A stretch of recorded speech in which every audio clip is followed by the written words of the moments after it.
मनुष्य अपने भाग्य का निर्माता खुद है, भगवान नहीं, स्वामी विवेकानंद जी ने कहा था। हेलो मेरे प्यारे बच्चों, मैं हूं आपका दोस्त पवन पांडे और आप अपने यूट्यूब चैनल पीके क्लासेस 92 में आज आप देखने वाले हैं जूनियर असिस्टेंट के टेस्ट पेपर 12 संख्या। ठीक है, इसके पहले हमने 11 टेस्ट पेपर कंप्लीट कर लिया है जूनियर असिस्टेंट के। ये 12वां टेस्ट है। ये भी हमारा प्रीवियस ईयर टेस्ट पेपर है। यहाँ पे कुछ क्वेश्चंस प्रीवियस ईयर हैं और बाकी के कुछ क्वेश्चन हमारे प्रैक्टिस सेट हैं। तो प्रीवियस ईयर के साथ साथ हम लोग मिक्सअप चलते रहेंगे, यानी कि प्रैक्टिस सेट भी करेंगे और प्रीवियस ईयर क्वेश्चन करेंगे। अभी हम लोग रेलवे ग्रुप डी के लिए भी स्टार्ट करेंगे। रीजनिंग के 30 क्वेश्चन के सेट होंगे, जो हम लोग सबसे पहले प्रीवियस ईयर के जितने भी क्वेश्चन होंगे सारे हम करेंगे मिक्सअप। उसके बाद हम लोग टॉपिक वाइज करेंगे, जो टॉपिक रेलवे ने दे रखा है। उसके बाद हम लोग प्रैक्टिस सेट करेंगे। तो रेलवे के और जूनियर असिस्टेंट की ये 2 टेस्ट पेपर आपके कंटिन्यू मिलते रहेंगे रेगुलर बेसिस पे। तो आइए दोस्तों स्टार्ट करते हैं। क्वेश्चन नंबर हमारा पहला है कि निम्नलिखित प्रश्न में चिन्ह के स्थान के तरफ 2 शब्दों यानी कि संख्याओं में एक विशेष संबंध है और चिन्ह के दूसरी ओर एक शब्द संख्या दी हुई है। ठीक उसी प्रकार का संबंध नीचे दिए गए विकल्पों में से किसी एक विकल्प में भी है। सही विकल्प को चुनिए। जैसे 111 और 120 है यहाँ पे। तो दोस्तों 111 और 120 में डिफरेंसेस कितना है, कितना बढ़ा है, यहाँ पे 9 बढ़ गया है ना। कितना बढ़ेगा? 9 बढ़ेगा। तो क्या हम 222 में हम 9 बढ़ा दें तो कितना बढ़ जाएगा? अगर हम 222 में 9 बढ़ा दें, अगर हम जोड़ देते हैं तो जो संख्या हमें प्राप्त होगी वो 231 प्राप्त हो जाएगी। कितना प्राप्त होगी? 231। क्या विकल्प में यहाँ पे 231 है? जी, ऑप्शन नंबर डी में है 231। इसलिए हमारा आंसर जो हो जाएगा वो डी नंबर हो जाएगा 231। क्वेश्चन नंबर दूसरा हमारा है कि एक अनुक्रम दिया गया है जिसमें एक संख्या लुप्त है, तो दिए गए विकल्पों में से वह सही विकल्प चुनिए जो अनुक्रम को पूरा कर दे। यानी कि जो सीरीज है वो 17, 19, उसके बाद 23 प्रश्नवाचक चिन्ह है, उसके बाद 31 है। अगर हम डिफरेंसेस की बात करें तो 17 और 19 में 2 की बढ़ोतरी हुई है। 19 और 23 में यहाँ पे 4 की बढ़ोतरी हुई है। तो इसका मतलब यहाँ पे 6 बढ़ना चाहिए और 23 और 6 यहाँ पर 29 हो जाएगा। एक तो ये पैटर्न बनेगा और उसके बाद अगर हम यहाँ पे देखें तो फिर यहाँ पे 3 बढ़ गया है। तो जो कि एक सीरीज का जो पैटर्न बनेगा, वो सीरीज का जो पैटर्न होगा वो 29 हो जाएगा विकल्प में। लेकिन सीरीज हमारे पास 2, 4, 6 यहाँ 8 बढ़ना चाहिए था। तो 29 में हम 8 बढ़ा दें। अगर हम 29 में 8 बढ़ाते हैं तो यहाँ पे हमें संख्या ज़्यादा प्राप्त होगी, जो कि यहाँ पे देखिए कहीं पर भी 31 के बाद यानी कि जो संख्या है, यानी कि बड़ी संख्या तो दिख ही नहीं रही क्योंकि यहाँ पर 31 लिखा हुआ है। तो अगर हम 29 बढ़ाते हैं तो यहाँ पे 8 बढ़ना चाहिए था, जो कि आंसर यहाँ पे क्या होगा? ये पैटर्न नहीं बनेगा। लेकिन जो हमारे दूसरे पैटर्न अगर हम बात करें तो यहाँ एक चीज़ हमें दिख रही है, कॉमन चीज़ क्या दिख रही है कि जैसे 17, 19 और उसके बाद क्या है 23, तो ये सभी के सभी क्या है? एक अभाज्य संख्या का क्रम है। क्या है? यह एक अभाज्य संख्या का क्रम है। ठीक है ना। जैसे 17 के बाद अभाज्य संख्या का जो क्रम होगा वो 17 के बाद 19 होगा, 19 के बाद अभाज्य संख्या 23 होगा, 23 के बाद अभाज्य संख्या जो बनेगी वो 29 होगी और 29 के बाद जो अभाज्य संख्या होगी वो 31। तो आंसर तो हमारा डी ही होगा, 29 ही होगा। बट यहाँ पे जो सीरीज चलेगी वह अभाज्य संख्या की श्रृंखला चलेगी। ठीक है ना। 25 नहीं होगा, 24 नहीं होगा, 30 नहीं होगा, क्योंकि ये सभी के सभी भाज्य संख्याएं हैं। 29 ही एक संख्या ऐसी है जो यह एक अभाज्य संख्या है। तो डी नंबर हमारा आंसर हो जाएगा। आगे बढ़ते हैं। क्वेश्चन नंबर हमारा तीसरा है कि निम्नलिखित में से कौन सा पद दी गई सूची की प्रवृत्ति का अनुकरण करता है? क्या है? यहाँ पे अनुकरण है, ध्यान रखिएगा, यहाँ पर अनुकरण है। ठीक है ना। अनुकरण करता है। ठीक है, अनुकरण करता है। तो यहाँ पे देखिएगा सबसे पहले आई, उसके बाद वी, फिर यहाँ पे डबल आई बना हुआ है। अगर रोमन अंक की बात करें तो रोमन अंक भी यहाँ देखा जा सकता है, लेकिन रोमन अंक कभी भी ये पैटर्न नहीं बनेगा। ठीक है, यहाँ पर सीरीज हमारी रोमन अंक के अलावा कोई दूसरी पैटर्न है। तो सबसे पहले देखिए यहाँ पे स्टार्टिंग में एक आई बना हुआ है, उसके बाद वी है।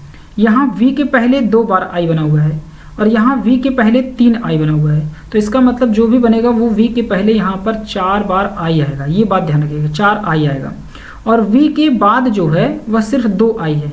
हर जगह पर वी के बाद 2 आई है, तो यहाँ पर भी वी के बाद 2 आई बनेगा। इसका मतलब जो विकल्प होगा वो हमारा 4 आई और वी और 2 आई।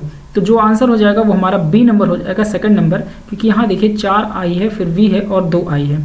बाकी जगह पर यहाँ 3 और 2 वी हो ही नहीं सकता। यहाँ पर देखिए 4 आई है और वी है, फिर 3 है, तो ये भी नहीं होगा। और यहाँ 3 आई और 3 आई है, तो ये भी ऑप्शन नहीं होगा। तो ऑप्शन नंबर जो हमारा फॉलो करेगा वो बी नंबर आंसर हो जाएगा, क्योंकि इसके पहले 4 आई, उसके बाद वी और वी के बाद 2 आई बना हुआ है। आगे बढ़ते हैं क्वेश्चन नंबर चौथे की तरफ कि एक कथन के बाद दो धारणाएं दी गई हैं, तय करें कि धारणाओं में से कौन सी कथन में निहित है या है ना। कथन दिया गया हमारे पास, यदि आप इस वाहन के चालक को लापरवाही से वाहन चलाते हुए देखते हैं तो हमें इस नंबर पर कॉल करें। स्कूल बस के पीछे लगा एक स्टिकर है। ठीक है, अब धारणा क्या है हमारी, है ना, धारणाएं क्या है, क्या लोग सोचते हैं पढ़ने के बाद स्टेटमेंट को देखिए। लोग बस को लापरवाही से चलाते देखते हैं तो वे नंबर को नोट करने में सक्षम होंगे। ठीक है ना, वे नंबर को नोट करने में क्या होंगे, सक्षम होंगे। तो ये बिल्कुल सही बात है, नंबर रहेगा तो लोग नंबर नोट करके उसको शिकायत उसकी कर सकते हैं अगर बस चालक जो है लापरवाही से वाहन चलाता है तो। पहला भी सही हो जाएगा। दूसरा है कि अधिकारियों का मानना है कि कुछ लोग जब बस को लापरवाही से चलाते देखेंगे तो वे बस पर दिए गए नंबर को नोट करने और कॉल करने का काम करेंगे। तो ये भी बिल्कुल सही बात है, जब भी कोई प्रचार होता है या कोई ऐड होता है तो एडवर्टाइजमेंट का मतलब होता ही है कि ये उसका कुछ न कुछ प्रभाव पड़ेगा। तो यहाँ पे दोनों धारणाएं हमारी सही होंगी, पहला और दूसरा दोनों निहित हो जाएगा। ऑप्शन नंबर जो फॉलो करेगा वो डी नंबर हो जाएगा। आगे बढ़ते हैं नेक्स्ट नंबर, जो क्वेश्चन नंबर अगला हमारा है 5वां नंबर, कि एक कथन के बाद दो निष्कर्ष दिए गए हैं, फर्स्ट और सेकंड दिए गए हैं।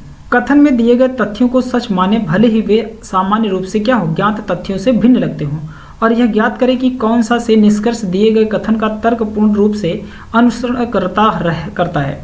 तो कथन है आपका कि डेटा दिखाते हैं कि देश एक्स के 1% अमीर देश की 50% संपत्ति के मालिक हैं। यानी कि डेटा जो है वो दिखाते हैं कि देश में एक्स के, मान लो कोई भी देश है जो एक्स नाम है, कि 1% अमीर देश की 50% संपत्ति के मालिक हैं। तो निष्कर्ष क्या निकलता है इसका, ठीक है, निष्कर्ष क्या निकलेगा ये ध्यान दे देते हैं हम लोग, कि देश एक्स में अमीर और अधिक अमीर और गरीब और अधिक गरीब होते जा रहे हैं। तो यह बात कहीं स्टेटमेंट में नहीं है कि कौन अमीर है तो अधिक अमीर हो रहा है, गरीब है तो अधिक गरीब हो रहा है, ये गलत है। दूसरा है कि देश एक्स में धन का वितरण असमान है। हाँ, ये बिल्कुल है, क्योंकि 1% लोगों के पास अगर 50% संपत्ति है तो इसका मतलब जो 99% लोग बचते हैं उनके पास बाकी बची 50% संपत्ति उन लोगों में वितरण है। इसका मतलब संपत्ति क्या है, असमानता दर्शा रही है। ये क्या है, असमान है ना, क्योंकि असमानता दर्शा रही। तो ये नंबर हमारा क्या हो जाएगा, बी नंबर सही होगा, जिसका आंसर होगा वो हमारा सेकंड नंबर, यानी कि केवल निष्कर्ष दूसरा अनुसरण करता है। यहाँ पे बी आंसर हमारा फॉलो करेगा। आइए अगले नंबर क्वेश्चन की तरफ बढ़ते हैं। क्वेश्चन नंबर हमारा 6ठा है कि दिए गए विकल्पों में से संबंधित चित्र को चुनिए। ठीक है, यहाँ पे ध्यान दीजिएगा कि पूरी आकृति, जो यहाँ पे पूरी की पूरी आकृति है, ये क्या कर रही है, बिल्कुल रिवर्स ऑर्डर में, यानी कि 90 डिग्री जो है वो वामावर्त दिशा में घूम जा रही है। क्या हो रही है, वामावर्त दिशा में 90 डिग्री घूम जा रही है। ठीक है ना, पूरी आकृति। और इसमें जो आंसर हमारा बनेगा, ये ध्यान दीजिएगा, ये पूरी तरह से 90 डिग्री अगर घूमता है तो ये देखिए सर्कल जो डॉट वाला है वो इधर आ गया और ये इधर चला गया। ठीक है, अगर हम इसको चेंज करेंगे ये पैटर्न, तो ये जो डॉट बनेगा वो 90 डिग्री घूमेगा, अगर एंटी क्लॉकवाइज में रिवर्स आएगा तो ये फिगर बिल्कुल यहाँ आ जाएगा, यानी कि एरो जो बनेगा वो यहाँ पर बनेगा बिल्कुल कलर वाला। तो यहाँ पे ये पहला ऑप्शन कैंसिल, दूसरा ऑप्शन कैंसिल, चौथा भी कैंसिल हो जाएगा, क्योंकि यहाँ हन्या बन करके वो इस कॉर्नर पर बनेगा, मतलब इस हिस्से पर आएगा। तो जो कि आंसर हमारा विकल्प नंबर कौन सा फॉलो करेगा, सी नंबर हो जाएगा। आगे बढ़ते हैं, क्वेश्चन नंबर हमारा अगला है 7वां नंबर। एक चित्र की तरफ इंगित करते हुए दीपन बिता कहती है, ठीक है ना, यानी कि एक चित्र दीपन बिता कहती है कि उस आदमी के बेटे की बहन मेरी सास है, तो दीपन बिता का पति यानी कि चित्र में दिखाई दे रहे व्यक्ति से किस प्रकार से संबंधित है। यानी कि एक चित्र की तरफ, ठीक है ना, मान लीजिए यह एक क्या है, यह एक चित्र है और इसकी तरफ इशारा करते हुए कौन कहता है, इसकी तरफ चित्र की तरफ इशारा करते हुए दीपन बिता कहती है। ठीक है ना, किसने कहा है, दीपन बिता ने। तो यहाँ पर हम बना लेते हैं दीपन बिता को। ठीक है, ये दीपन बिता है जो इस चित्र की तरफ इशारा करते हुए कहती है। तो क्या कह रही है कि उस आदमी के बेटे की बहन, ठीक है ना, यानी कि उस आदमी के बेटे की बहन, ठीक है, यानी कि जो चित्र है ना, यह एक किसी किसका है, यह एक किसी पुरुष का है। ठीक है ना, इसका इस आदमी के, यानी कि उसकी तरफ इशारा करते हुए कह रही है कि उस आदमी के बेटे की बहन, ठीक है, उस आदमी के इसके एक बेटे, ठीक है, ये बेटे हो जाएंगे और बेटे की बहन जो है, ठीक है, ये बेटे की यहाँ पर बहन हो जाएगी। ठीक है, ये बेटा हो गया इस आदमी की, इस आदमी के बेटे की बहन, ठीक है, बेटे की बहन मेरी सास है, मतलब दीपा की कौन है, ये सास है, तो इसका मतलब इसका एक बेटा होगा। ठीक है, तो इसका एक बेटा होगा, इसकी जो कि बहन है, ये भाई बहन है दोनों आपस में, और ये सास है किसकी, दीपन पिता की सास है। और सास कैसे बनी होगी, जब इनका कोई बेटा होगा और बेटे की इनके साथ शादी हुई होगी तभी तो ये सास बनेगी, ठीक है ना। तो ये हो जाएगा कंडीशन, यानी कि ये दीपन पिता और ये दोनों लोग हस्बैंड वाइफ हो गए, यानी कि पति पत्नी हो जाएंगे। मेरी सास है तो दीपन पिता का पति चित्र में दिखाई दे रहे, यानी कि जो दीपन पिता का ये पति है तो चित्र में जो दिखाई दे रहे व्यक्ति से किस प्रकार से संबंधित होगा। तो ध्यान दीजिएगा, ये इनके बेटे हैं और ये इनकी बेटी है, तो बेटी का ये बेटा है, इसका मतलब पोता लगेगा या नाती लगेगा। तो ऑप्शन यहाँ पे हो जाएगा ऑप्शन नंबर ए नंबर, यानी कि पोता या नाती। आगे बढ़ते हैं, क्वेश्चन नंबर अगला हमारा है 8वां नंबर कि वृत्त ओ के फलक के विपरीत फलक पर कौन सा प्रतीक दिखाई देगा। अच्छा, ओ नहीं है, सर्कल है, ध्यान रखिएगा, यानी कि वृत्त यानी कि सर्कल के फलक के विपरीत फलक पर कौन सा प्रतीक दिखाई देगा। तो यहाँ पे हमें क्या करना है, सबसे पहले कॉमन ढूंढ लेना है। कॉमन कैसे ढूंढेंगे, पहले और दूसरे में अगर हम कॉमन देखा जाए तो इसमें कॉमन हमारे पास कौन से हैं, 2 नंबर दिख रहे हैं। एक तो हमारे पास ये दिख रहा है ईंट के आकार का और दूसरा हमारे पास ट्रायंगल, तो 2 हैं यहाँ पे। तो सर्कल का जो विपरीत हो जाएगा, ठीक है ना, सर्कल का जो विपरीत होगा, ध्यान रखिएगा, ये सर्कल बचता है और इसका कॉमन जो हो जाएगा ये डबल सर्कल हो जाएगा। इसका मतलब 8वें का यहाँ पे बी नंबर आंसर हो जाएगा, ऑप्शन नंबर बी, ठीक है। तो ध्यान दीजिएगा कि जब कभी भी 2 डाइस में हम पहले तुलना करते हैं पहले डाइस से और दूसरे डाइस से, अब तुलना करने पर अगर 2 नंबर या 2 चित्र कॉमन दिखाई दें, हमेशा ध्यान रखिएगा, ये 2 चित्र जो है अगर कॉमन दिखाई दे तो जो बचता है, शेष बचता है, वही एक दूसरे का विपरीत हो जाता है, ठीक है। तो इसलिए यहाँ पे सर्कल और सर्कल का यहाँ पे अपोजिट हो जाएगा डबल सर्कल, जो बीच में भी एक और सर्कल है। तो ऑप्शन नंबर हमारा बी फॉलो करेगा। क्वेश्चन नंबर 9 है, इस प्रश्न में एक कथन के बाद 2 निष्कर्ष फर्स्ट और सेकंड दिए गए हैं। तो कथन में दिए गए तथ्यों को सच माने भले ही वे सामान्य रूप से ज्ञात तथ्यों से भिन्न लगते हों, और यह ज्ञात करे कि कौन सा या से निष्कर्ष दिए गए कथन का तर्कपूर्ण रूप से अनुसरण करता है। तो कथन दिया गया है कि घाटे में चल रही एक कंपनी ने कम कीमत की बोली प्रणाली में 5 करोड़ का अनुबंध जीता है, ठीक है, 5 करोड़ का अनुबंध जीता हुआ है। तो यहाँ पे जो आंसर बनेगा वो निष्कर्ष यहाँ पे जो पहला है वो ध्यान से दीजिएगा कि कंपनी इस वर्ष लाभ कमाएगी क्योंकि उसने एक बड़ा अनुबंध को जीता है, ठीक है, जो निष्कर्ष यहाँ पर है। तो ये बिल्कुल सही बात है, तो पहला नंबर क्या होगा यहाँ पे सही हो जाएगा। दूसरा निष्कर्ष है कि कम कीमत की बोली प्रणाली उच्च लाभ मार्जिन की कोई गुंजाइश नहीं छोड़ती है, तो ये भी बिल्कुल क्या है, सही है। तो दूसरा नंबर भी हमारा यहाँ पे क्या होगा, फॉलो करेगा। तो इसलिए यहाँ पे जो है हमारा आंसर होगा वो डी हो जाएगा, ना तो पहला और ना ही दूसरा। अच्छा एक मिनट यहाँ पे आंसर जो बनेगा हमारा, अच्छा पहला सही है कि कंपनी इस वर्ष लाभ कमाएगी क्योंकि उसने एक बड़ा अनुबंध जीता है। एक मिनट थोड़ा सा स्टेटमेंट को ध्यान से हम लोग देते हैं। घाटे में चल रही एक कंपनी ने कम कीमत की बोली प्रणाली में 5 करोड़ का अनुबंध जीता है, ठीक है, 5 करोड़ का अनुबंध जीत लिया है। घाटे में चल रही एक कंपनी ने कम कीमत की बोली प्रणाली में 5 करोड़ का अनुबंध जीत लिया। तो कंपनी इस वर्ष लाभ कमाएगी क्योंकि उसने एक बड़ा अनुबंध जीता है, ये कहना मुश्किल है। हाँ सॉरी, यहाँ पे ये कहा नहीं जा सकता कि जैसे किसी के पास अगर 10 लाख रुपए मान लो किसी को प्राप्त हो जाते हैं और हम कहते हैं कि भैया ये तो बहुत जल्दी इनको पैसा मिल गया, तो क्या ये जीवन में आगे बहुत बड़ा काम कर सकते हैं। इसका मतलब हम कभी भी फ्यूचर का प्लान नहीं कर सकते कि कमाएगी या नहीं कमाएगी, यह बात हम निश्चित नहीं कर सकते कि आज इनके पास पैसा है तो कल ये बहुत बड़ा लाभ कमाएगी, इसलिए पहला गलत हो जाएगा। सॉरी, कंपनी इस वर्ष लाभ कमाएगी क्योंकि उसने एक बड़ा अनुबंध जीता है, तो इस बात से हम इस वर्ष की तुलना नहीं कर सकते, इसलिए पहला गलत हो जाएगा। दूसरा कह रहा है कि कम कीमत की बोली प्रणाली उच्च लाभ मार्जिन की कोई गुंजाइश नहीं छोड़ती है, तो ये भी गलत होगा क्योंकि ऐसा नहीं है कि जो कम कीमत की बोली प्रणाली है तो वो उच्च लाभ मार्जिन की कोई गुंजाइश नहीं छोड़ती, तो ये भी बिल्कुल क्या होगा, गलत हो जाएगा। इसलिए यहाँ पे अनुसरण डी होगा, ना तो पहला ना ही दूसरा, दोनों के दोनों अनुसरण नहीं करते हैं। ठीक है, आगे बढ़ते हैं। क्वेश्चन नंबर अगला हमारा है 10 नंबर कि निम्नलिखित संख्या समूहों में क्वेश्चन मार्क के स्थान पर कौन से या कौन सी संख्या आएगी। जैसे यहाँ पर है 2 के बाद 5, उसके बाद 7 है। तो दोस्तों यहाँ पे जो होता है ना, ये वर्टिकली और हॉरिजॉन्टली 2 तरीके से काम करता है, यानी कि ये हॉरिजॉन्टली काम करेगा जैसे 2, 5 और 7, या फिर ये 2, 6 और 10 पे काम करेगा। ठीक है, तो सबसे पहले यहाँ पे देखिएगा 5 और 2 कितना हो जाएगा, 7 हो जाएगा। अगर हम इसको जोड़ दें तो 5 और 2 बराबर कितना, 7। फिर 15 और 6 बराबर कितना हो जाएगा, 21, यानी कि अगर हम जोड़ते हैं तो 19 और 10 को जब जोड़ेंगे तो कितना हो जाएगा, 29 हमें प्राप्त हो जाएगा, जो कि ऑप्शन नंबर यहाँ पे क्या हो जाएगा, सी हो जाएगा, 29 हमें प्राप्त हो जाएगा। तो दो तरीके से काम होता है, ध्यान रखिएगा कि कैसे, एक तो वर्टिकली और एक हमारा हॉरिजॉन्टली, 2 तरीके से हम इस पे काम कर सकते हैं, यही 2 नियम इस पे लगते हैं। आगे बढ़ते हैं। क्वेश्चन नंबर अगला हमारा है 11 नंबर यदि 56 गुणे 11 बराबर 9 है और 37 गुणे 13 बराबर 6 है और 42 गुणे 12 बराबर 3 है तो 87 गुणे 77 का मान क्या होगा। तो सबसे पहले देखिएगा 56 को लिखते हैं हम लोग 6 और 5, इसको जोड़ दें और जोड़ने के बाद हम घटा देंगे 1 + 1 को यानी कि 11 को। ठीक है, यानी कि जो ये 56 है तो 6 और 5 को जोड़ेंगे, उसके बाद 1 और 1 को जोड़ करके घटा देंगे। तो 6 5 कितना 11 और 1 और 1 कितना 2 और बराबर कितना हो जाएगा यहाँ पे 9। उसी तरह से 3 और 7 को जोड़ेंगे और जोड़ने के बाद घटा देंगे किसको 1 और +3 को जोड़ करके। ठीक है, तो 7 और 3 10, 3 और 1 4, माइनस करेंगे तो बराबर कितना आ जाएगा 6। इसी प्रकार से आगे करेंगे 42 को है तो 4 और 2 6 हो जाएगा और माइनस कर देंगे 1 + और 2 को यानी कि 3 और बराबर जो वैल्यू आएगी वो 3 हो जाएगी।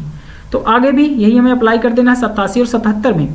तो 87 यानी कि 8 और 7 हो जाएगा 15 और माइनस हो जाएगा 7 + 7 बराबर कितना 14। तो इसका मतलब यहाँ पे 8 7 15 और माइनस यहाँ पे 7 7 14 हो जाएगा। दोनों का अंतर आएगा कितना 1, जिसका आंसर यहाँ पे फॉलो करेगा वो 1 हो जाएगा, ऑप्शन नंबर ए।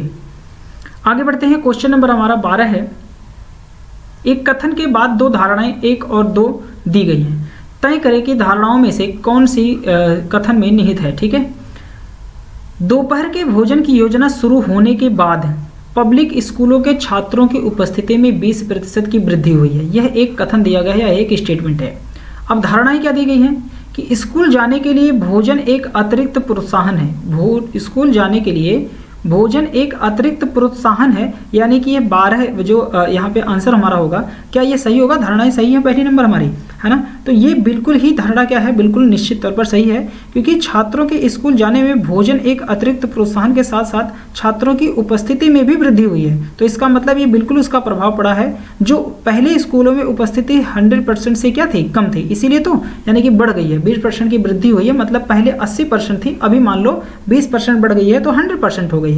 या हो सकता है 30% रही हो, 20% बढ़ गया 50% हो गया, कहीं ना कहीं ये वृद्धि की बात हो रही है। तो ये भोजन एक बहुत ही इंपॉर्टेंट रोल है, इसलिए पहला हमारा धारणा बिल्कुल सही हो जाएगा। ठीक है, पहली धारणा हमारी क्या हो जाएगी, सही हो जाएगी। ठीक है, दूसरा कह रहा है कि दोपहर के भोजन की योजना की शुरुआत से पहले स्कूलों में उपस्थिति 100% से कम थी। तो बिल्कुल 100% से कम थी, इसीलिए इसका मतलब तभी तो ये कह रहा है कि 20% की वृद्धि हुई है। इसका मतलब पहले क्या थी, 80% थी, अब बढ़ के वो 100% हो गए। तो कहीं ना कहीं वृद्धि हुई है, इसलिए दूसरा भी क्या करेगा, फॉलो करेगा। तो ऑप्शन जो हमारा सही होगा इसका 42 का, वो डी हो जाएगा। फर्स्ट और सेकेंड दोनों के दोनों ही क्या है, निहित है। आगे बढ़ते हैं, क्वेश्चन नंबर हमारा 13 है कि 2 कथन क्रमशः अभिकथन 1 और कारण आर के रूप में दिए गए हैं। इनके विषय में दी गई टिप्पणियों में से सही को चुनिए। अभिकथन क्या है, ए रेलवे ट्रैक रात के मुकाबले दिन के दौरान अधिक लंबे होते हैं। रेलवे ट्रैक रात के मुकाबले दिन के दौरान अधिक लंबे होते हैं, ये अभिकथन है। अब यहाँ पे आर क्या है, आर दिया हुआ है कि दिन के समय गर्मी होती है और धातु गर्मी के कारण फैलती है। तो यह एक कारण है, यानी कि तो ध्यान रखिएगा कि गर्मी के दिनों में रेल की जो पटरियों के बीच प्रसार होता है ना, इसलिए रेलवे ट्रैक रात के मुकाबले दिन के दौरान अधिक लंबे होते हैं और दिन में रात की अपेक्षा अधिक गर्मी होती है। ठीक है, तो इसलिए यहाँ पे जो बनेगा ना, ए व आर दोनों ही सही है। आर जो है ए की क्या करता है, सही व्याख्या करता है, इसलिए यहाँ पे जो हमारा आंसर होगा वो हमारा ए नंबर हो जाएगा। ए और आर दोनों सत्य हैं और आर जो है ए की सही व्याख्या भी कर रहा है। तो ऑप्शन नंबर यहाँ पे ए हो जाएगा।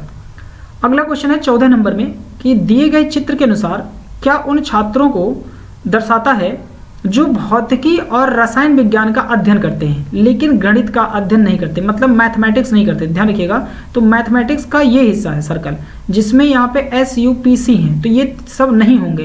तो इसका मतलब R, T और A होने चाहिए, जो कि यहाँ पर आंसर हमारा ये बन सकता है। लेकिन ध्यान रखिएगा, यहाँ कह रहा है कि दिए गए चित्र के अनुसार क्या उन छात्रों को दर्शाता है जो भौतिकी और रसायन विज्ञान का अध्ययन करते हैं। तो जिसका आंसर हमारा हो जाएगा वो हो जाएगा कौन सा नंबर, डी नंबर, यानी कि टी होगा, क्योंकि टी ही एक ऐसा है जो फिजिक्स भी पढ़ रहा है और केमिस्ट्री भी पढ़ रहा है, ठीक है ना, लेकिन वो गणित नहीं पढ़ता है। तो यहाँ पे केवल आंसर हमारा टी होगा, ऑप्शन नंबर डी हो जाएगा। आगे बढ़ते हैं, क्वेश्चन नंबर अगला है कि आपको निर्णय करना है कि दिए गए वक्तव्य में से कौन सा निश्चित रूप से सही निष्कर्ष मान्यता निकाला जा सकता है। कथन क्या दिया है कि पौष्टिक भोजन स्वादिष्ट और स्वास्थ्य के लिए अच्छा होता है, शहद पौष्टिक है। तो निष्कर्ष यहाँ पर है कि शहद स्वास्थ्य के लिए अच्छा होता है। ठीक है, शहद जो है स्वास्थ्य के लिए अच्छा होता है। तो ये बिल्कुल सही है, क्योंकि वो कह भी रहा है कि पौष्टिक भोजन स्वादिष्ट और स्वास्थ्य के लिए अच्छा होता है, और शहद एक पौष्टिक चीज है, तो इसका मतलब वो स्वास्थ्य के लिए लाभदायक होगा तभी तो। अब बी नंबर कह रहा है कि स्वादिष्ट भोजन पौष्टिक होता है, स्वादिष्ट भोजन जो है पौष्टिक होता है। तो ये चीजें जो है हम नहीं कह सकते कि जो स्वादिष्ट चीज है वो पौष्टिक होती है, क्योंकि पौष्टिक भोजन स्वादिष्ट होता है, ना कि स्वादिष्ट चीज जो होती है वो पौष्टिक होती है। तो उल्टा यहाँ पर दिया है कि जो स्वादिष्ट है वो पौष्टिक है, ये गलत है, क्योंकि जो पौष्टिक चीज है वो स्वादिष्ट है। यहाँ ये सेंटेंस बन रहा है, तो इसलिए दूसरा हमारा कंक्लूजन क्या होगा, गलत हो जाएगा। यहाँ केवल ए फॉलो करेगा, यानी कि केवल निष्कर्ष पहला सही हो जाएगा। ठीक है, यानी कि शहद स्वास्थ्य के लिए अच्छा है, ये हमारा सही हो जाएगा। तो दोस्तों ये 15 क्वेश्चन थे जूनियर असिस्टेंट के। तो आई होप वीडियो आपको पसंद आई होगी, तो प्लीज़ वीडियोस को लाइक जरूर करें और अपने दोस्तों के साथ इसको शेयर करें, और चैनल पर नए हैं तो सब्सक्राइब करना ना भूलें। और इस तरह से हमने अभी तक 11 टेस्ट पेपर सॉल्व कर लिया, ये हमारा 12वां टेस्ट है, और आगे भी हम इसी तरह से टेस्ट करते रहेंगे। 15-15 क्वेश्चन के सेट हैं जो अभी अपकमिंग में पेपर होने वाले हैं। लगभग 8,500 वैकेंसीज हैं टोटल मिला के, क्योंकि 3100 कुछ पोस्ट अभी इस बार आई है 2025 में, और 5,500 वैकेंसीज है 2024 की। तो दोनों मिलाकर के लगभग 8,500 पद हैं। तो इसमें आप अच्छे से प्रिपेयर करें, और हम एसटी जो है लगातार करते रहेंगे। हिंदी की भी कोशिश करेंगे कि हम लोग हिंदी का भी एसटी लेकर आएँ, और रेगुलर बेसिस पर हिंदी भी हम लोग करते रहें 30-30 क्वेश्चन। तो मिलते हैं दोस्तों नेक्स्ट वीडियोज़ में, तब तक के लिए थैंक यू वेरी मच।